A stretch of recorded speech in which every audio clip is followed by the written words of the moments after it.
The Atlanta Braves pick up a series win over the weekend. I'll give you my best and worst from that. We'll also look at the top prospects for the Atlanta Braves and how they are doing this season. And then we'll preview a big 4-game series at home against the Philadelphia Phillies. All of that on today's episode of Lockedon Braves. So let's get into it. You are Locked On Braves, your daily Atlanta Braves podcast. Part of the Locked On Podcast Network, your team every day.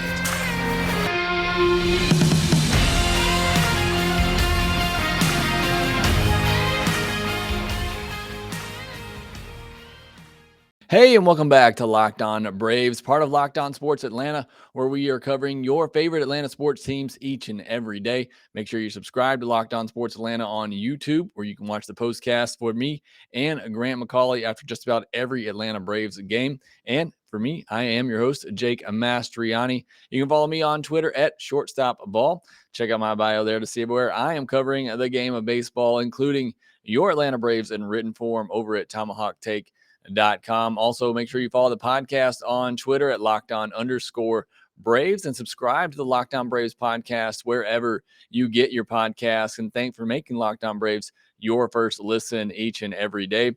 We post episodes daily, 5 days a week, Monday through Friday, and we are free and available on all platforms. Before we get into today's episode, let me remind you that it is brought to you by BetOnline. BetOnline has you covered this season with more props, odds, and lines than ever before. BetOnline, where the game starts. On this Monday podcast for Locked On Braves, we will be starting talking about the best and worst from the weekend, which included a series win for the Atlanta Braves. We'll also give you our minor league updates of the week. I'm going to change the format up just a little bit based on your request, and then we're going to preview this 4-game series coming up against the Philadelphia Phillies.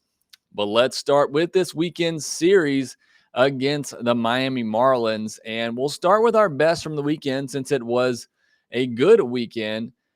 And we'll start just there. The Braves get a series win. Look, those have not come easy this year, so you will certainly take them.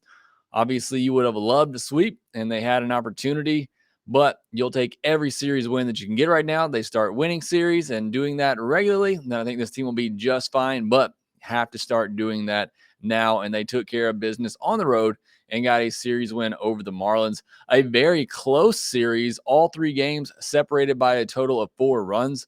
So a couple of 1-run games in there on Saturday and Sunday. You got the Braves winning by a 4-3 score, and the Marlins on Sunday winning by a 4-3 score. So very close games in all of these. And great to see the Braves come out on top in some of these close games. They played in a lot of close ones lately and just haven't been able to make that play here or there in order to get the win. And while I was a little bit critical on the postcast on Friday and Saturday because I just didn't feel like the Braves played a complete game still, but they did just what they needed to do in order to get those wins. And that is certainly a positive trend and a step in the right direction for this Atlanta Braves team. So overall, have to consider this a huge win for the Braves over the weekend, taking that series against the Marlins, a series they should win, a series they are supposed to win.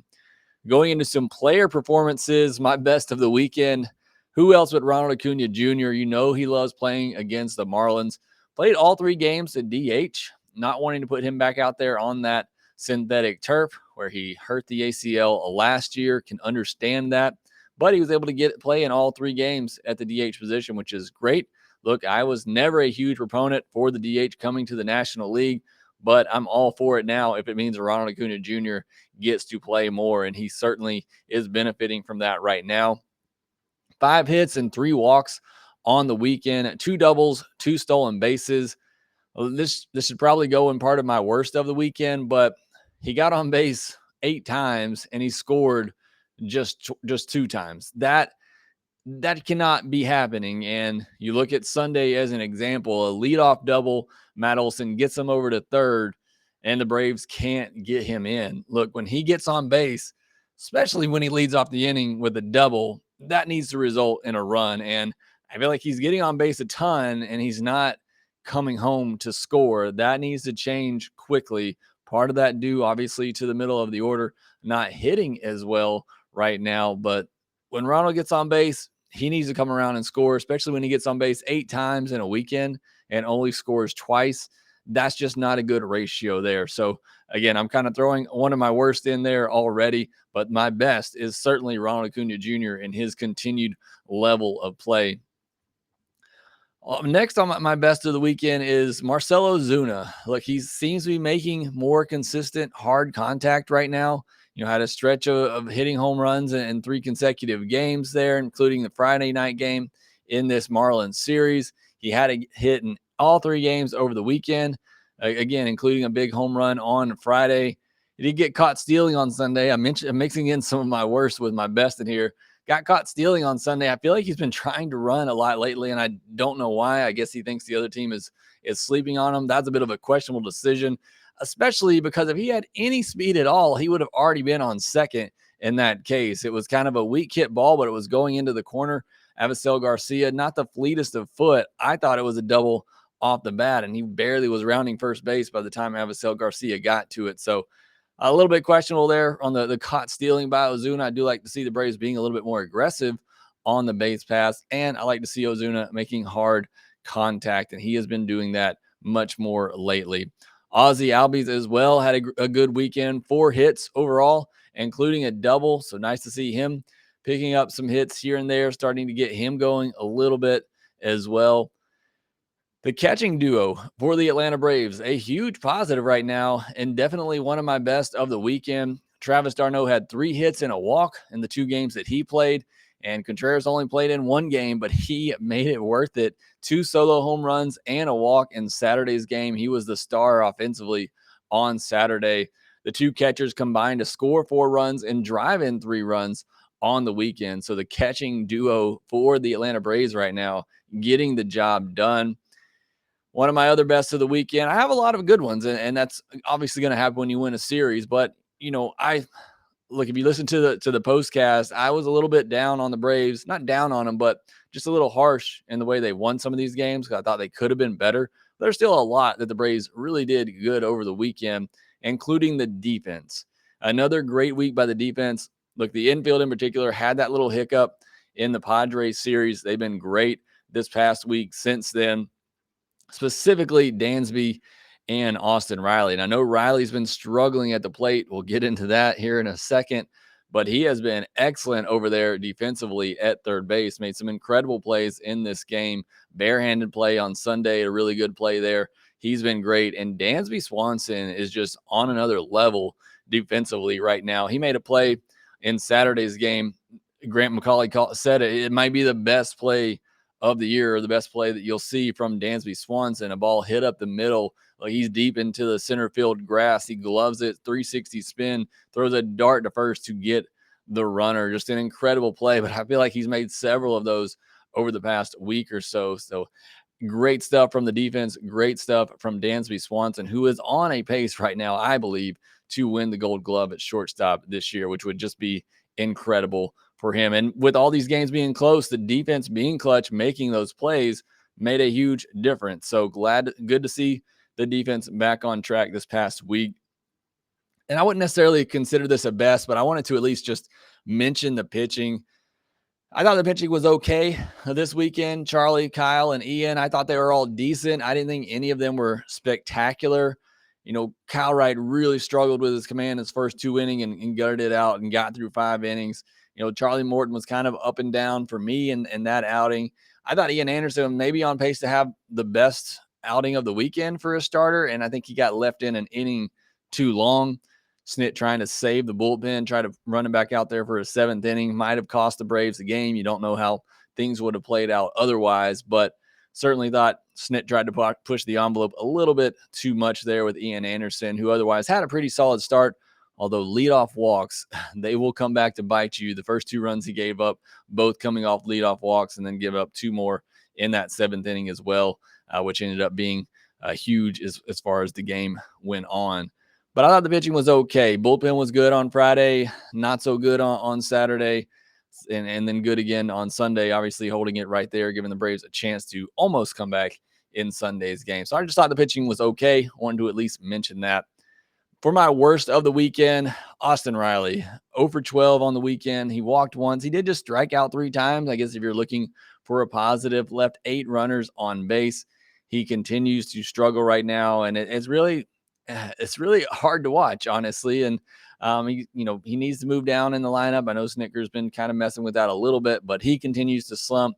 Matt Olson continues to slump. It's a month-long slump now for Matt Olson, which is very worrisome. And look, these are 2 guys that out of the gate came out on fire. Both of them did, and just looked amazing. So I believe they can get back there, but these slumps are going on for far too long, specifically for Matt Olson, who's batting under 200 for the last month now. He was 1 for 12 on the weekend, walked twice, struck out 4 times, left 10 runners on base. So not a great weekend for Austin or Matt. Has not been a great week or so for Travis Demerit. Over 11 over the weekend with 4 strikeouts. He's over his last 28 with 12 strikeouts and no walks. He hasn't had a hit since May 14th. So it's an extended drought now for Travis Demerit. You wonder if that was just a little bit of a flash in the pan when he came up, which I'll take it. The Braves needed it. I think he'll continue to get ran out there, especially because you don't really want to push Acuna in right field right now. So look, you just got to hope it comes around. He looks distraught at the plate. Again, I talked about that on the postcast. Just the body language doesn't look good. And there's no walks. I mean, not having good at bats either, not finding a way to at least get on base. That's a tough look right now for Travis Demerit. Hopefully he gets going. I really like him. Want to see him turn things around. And then my final, isn't it not necessarily a worst of the weekend, just kind of an overall takeaway from the weekend. I still didn't think the Braves played a complete game, and that's what I'm looking for right now. It's why I've kind of been a little harsh on them, even in some of these wins from Friday and Saturday. Still looking for them to just put that complete game together more consistently. My biggest thing, the inability to put teams away, is rather frustrating. Friday night in particular, you score 5 runs in the first 3 innings. You get the starter out of the game, and then you can't add on. And because of that, the Marlins start to chip away and come back.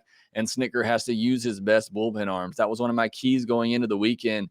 Could they have a game where they put things away and take off the stress in the late innings and allow Snitker to not have to use some of his best guys? And that just didn't happen. It didn't materialize in this game until Sunday, and you bring in Chavez and allows a couple more runs to come in there. So look, it's a tough situation for Snitker. You want to run out Mentor and Jansen and Strider every day. I get it. You just can't do that over 162.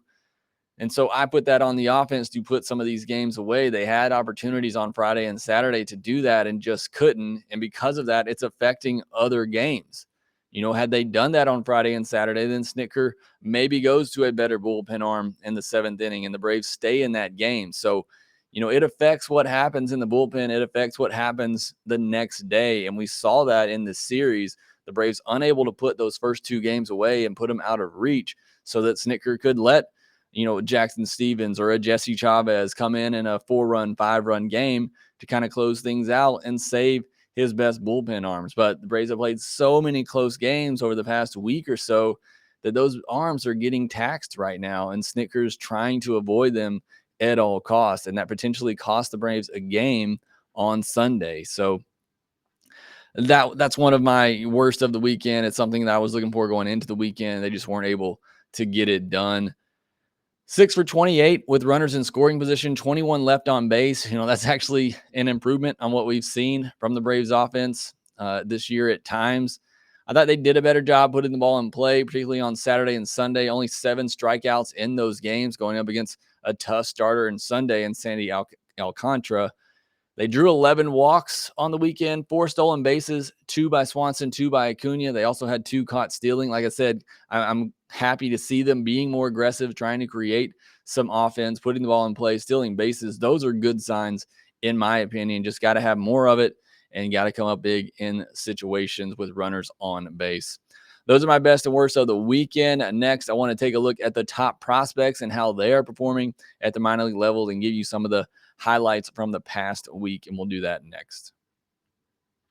I love brownies, and I know you do too, but what's more better than brownie batter. Sometimes I eat half the batter just while I'm making the brownies. Imagine if you could lick that brownie spatula clean and get some protein in. You're in luck, because Built has a new creation, and this one is better than ever. The Brownie Batter Puff. You heard me right. This puff takes protein bars to a whole new level, and they're available right now on built.com. And have you tried their puffs yet? I'm not sure what you're waiting for. Puffs are a chocolate-covered marshmallow protein bar. That's right, chocolate-covered marshmallow protein bar. And all Built bars, like all of them, are covered in 100% real chocolate. With 140 calories, 17 grams of protein, 7 grams of sugar, the Brownie Batter Puffs are the perfect pick-me-up for any day. And they are made with collagen protein, which your body absorbs more efficiently and provides tons of health benefits. Go to built.com to get the Brownie Batter Puffs now. Use our promo code LOCKED15 to get 15% off your order. Again, that's LOCKED15 at built.com for 15% off your order. Our minor league update of the week, going to do a little different this year. I'm going to start, or this week, based on your responses. A lot of you liked the way that I was doing these weekly updates, but some of you said you like more focus on the top prospects. So I'm going to give you a little bit of both. I'm going to go through my top 10 prospects, who I think are the top 10 prospects in the Braves system right now, tell you how they're doing on the year, how they did the past week, and then I'll give you the highlights from each team as well.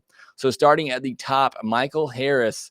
306, 366, 522, 5 home runs, 30 runs, 27 RBIs, 14 walks, 36 strikeouts, and 10 stolen bases on the year. And he's coming off a monster week, 9 for 22 at the plate, 5 doubles, a home run, 8 runs, 5 RBI, 3 walks, and 4 strikeouts. So a big week for Michael Harris. He was actually a little down last week, so nice bounce back for him. He was actually a late scratch on Sunday's game, and a lot of people thinking that maybe he was going to get promoted, but he did actually enter that game late. So everybody was on Michael Harris watch there for a minute, but it looks like he's sticking at AA Mississippi for a little longer. Drew Waters, my second ranked prospect, 304, 333, 457, 2 home runs, 7 runs, 5 RBI, a walk, 15 strikeouts in 11 games. Strikeouts are a concern with Drew Waters, but still he's been hitting the ball very well this season. 5 for 15 this past week in just 4 games. He continues to come back from that hamstring injury that cut his spring training short. And then he got hit in the elbow in Saturday's game as well and had to leave that one. So injuries starting to pile up for Drew Waters. But when he's been healthy, been in the game, he's been very good. Vaughn Grissom, my number 3 ranked prospect, 281, 390, 430, 4 home runs, 22 runs, 25 RBI, 18 walks, 20 strikeouts, and 6 stolen bases on the season. Bat-to-ball skills are there. Takes his walks, doesn't strike out a ton. Exactly what you expect from Vaughn Grissom. A little bit of a down week for him, only 3 for 19 at the plate. Did have a home run, walked 3 times, struck out 4 times, and stole a base. Freddie Tarnok, arm I really like, 4.02 ERA on the year, 1.21 whip, 32 strikeouts, and 15 walks in 31 and 30 innings. Got to cut down on those walks a little bit. This past week, he had a very solid outing, 6 innings, 3 hits, and 2 walks. Did allow 4 earned runs and 6 strikeouts. Jared Shuster, maybe the best pitcher of the year so far at the minor league level, 2.14 ERA, 0.86 whip, 43 strikeouts, and just 10 walks in 42 innings. Went 6 2/3 this last week, 6 hits, 4 walks, not great, 4 earned runs, and 5 strikeouts there from Jared Shuster. Kyle Muller, who we've seen up a couple of times now, 3.68 ERA, 1.31 whip, a little high on the year, 49 strikeouts and 36 2/3 innings. So racking up the strikeouts and 14 walks. Again, a few too many walks there. This past week, 5 innings, 6 hits, 3 walks, 2 earned, and 5 strikeouts for Kyle Muller at Gwinnett. Bryce Elder on the season at Gwinnett, 5.50 ERA, just a 1.06 whip, though, 19 strikeouts and 5 walks in 18 innings. This past week had a very solid outing, 7 innings, 5 hits, just 1 walk, 3 earned, and 11 strikeouts. So great stuff from Bryce Elder. Get that command down and come back up. I really like that young man. Braden Shoemake having a very good year at AAA Gwinnett, 303, 368, 437, 2 home runs, 17 runs, just 7 runs batted in, 5 walks, and 18 strikeouts. 13 walks and 18 strikeouts, yes. He went 5 for 18 this past week, a double and a triple, 4 walks and 4 strikeouts. So Shoemake starting to show some improvement at AAA. I'd had Jesse Franklin in my top 10. He announced on Instagram this past week that he is having Tommy John surgery and will miss the rest of the season. So hate to hear that for Jesse Franklin, a big left-handed hitter in the Braves system. I have AJ Smith-Shawver in here, 4.91 ERA, 1.53 whip, 50 strikeouts in 29 and a third innings, but 21 walks as the young arm struggling with control a little bit, and that showed in his last outing. He didn't make it out of the first inning, just 2/3 of an inning, 2 hits, 2 walks, 2 earned, and 1 strikeout. Got a high pitch count, and they don't want to blow out young arms throwing a lot of pitches in a single inning, so they got him out of there. So an unfortunate week for him after making 2 starts last week and having one of his best weeks of the year. And then finally, Darius Vines enters my top 10, a 4.35 ERA, 1.31 whip, 50 strikeouts on the season to 14 walks and 41 and a third innings. This past week at Mississippi, six innings, 6 hits, 1 walk, 1 earned, and 7 strikeouts for Darius Vines. So those are my top 10 prospects, how they're doing on the year and how they did this past week. Now I'll just quickly go through each team and give you the highlights from the week. Bill Gosselin at Gwinnett, 5 for 21, 2 doubles, a triple, and a homer. Alex Dickerson with a couple of home runs. He's somebody that I said if you thought you wanted to make an upgrade over Travis Demerit, we'd be good to get a left-handed bat in there, but his defense is not great in the outfield, so I don't know if that would be a net positive for you, but he has been hitting the home runs lately. At Mississippi, Reilly Delgado, 11 for 21 this past week. I think that was the most hits across the system this past week, but just 1 extra base hit. Yariel Gonzalez, 8 for 21 with 2 home runs for the Mississippi Braves. For the Rome Braves, Cody Milligan, 8 for 23, 2 doubles, 4 walks, and 6 runs this past week. Justin Henry Malloy was 6 for 21 with a double and 2 home runs. Roddery Munoz, 4 2/3 innings, 2 hits, 2 walks, 1 earned, and 8 strikeouts in his lone start.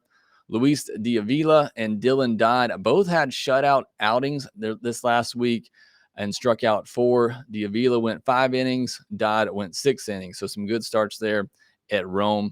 And then finally, Augusta Green Jackets. Not a lot of highlights there this week, but Brandal Mesquita, 7 for 21, a triple and a stolen base.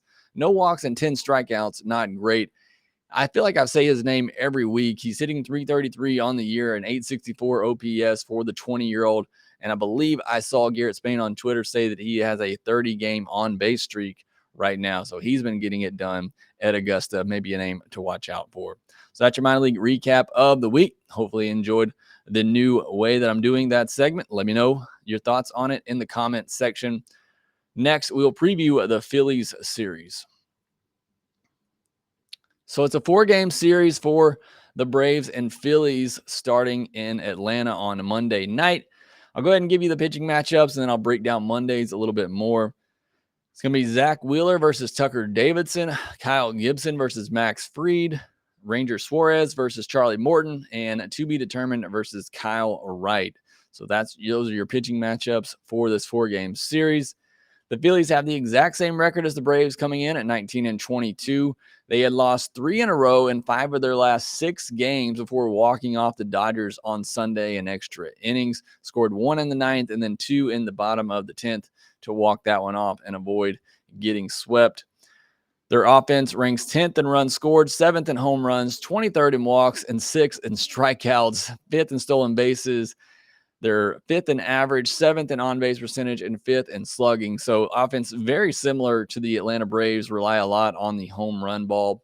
As far as the pitching staff, they rank 19th in ERA and 19th in WHIP. Their starters, however, are 15th in ERA and 13th in WHIP, so a little bit better than the bullpen. The starters are 7th in K per 9 and 4th in walk per 9, so the starters are much better in that regard. As you know, with the Phillies, it's get into that bullpen. Their bullpen ranks 23rd in ERA, 28th in WHIP. They are 9th in K per 9, but they are last in the league in walks per 9. You have to be patient against that Phillies bullpen. Looking at Zach Wheeler for Monday night, he pitched against the Braves last September, took a tough luck loss as he only gave up 2 earned on 4 hits and a walk over 7 innings with 7 strikeouts. Couple of rough starts for Wheeler to start the 2022 season, but he's been really good over his last 4. He didn't allow a run in 3 of his last 4 starts and went at least 6 innings in those 3 starts. Acuna is 8 for 28 against them with 3 home runs. Travis Darneau, 4 for 9. Everybody else not so fortunate against Zach Wheeler. So going to be a tough one on Monday. Tucker Davidson, he tossed 6 shutout innings against the Phillies last year. Hopefully he can duplicate that. For me, give me 5 innings and 2 earned or less. That's what I'm looking for Tucker Davidson on Monday night. Very good, obviously powerful Phillies lineup. Throw strikes, make them string some hits together, keep the ball in the yard. Don't give up that 2 or 3 run homer. That's what you're looking for when you go up against this Phillies lineup. Avoid that big inning. That's what you're trying to do when you're going up against this Phillies team. Same that pitchers are trying to do going up against the Braves. So those are my keys for Tucker Davidson. As far as the Braves overall, like I said, I think the biggest key is get those starters out of the game, get into that bullpen, take your walks, put some pressure on those bullpen guys, and either come back late or put a game away late. Again, that is my key for this Braves team. When you get a lead, get into that bullpen, put the game away, something they haven't been able to do. Hopefully something we get to see them do in this Phillies series. And you can't have any more splits. I know it's a 4-game series, and I always say, a split here is just fine. I'm not saying that anymore, especially at home. You got to get a series win here. It's time to start winning some of these 4-game series, and it would be huge to do so over the NL East rival Philadelphia Phillies. So that will do it for this episode of Locked On Braves. Be sure to follow us on Twitter at Locked On Braves. You can follow me at Shortstop Ball. Also, make sure you rate, review, and subscribe to the Locked On Braves podcast wherever you get your podcast. You can subscribe to us on YouTube as well. Really would appreciate it. It helps out the show a ton, and we will talk to you next time.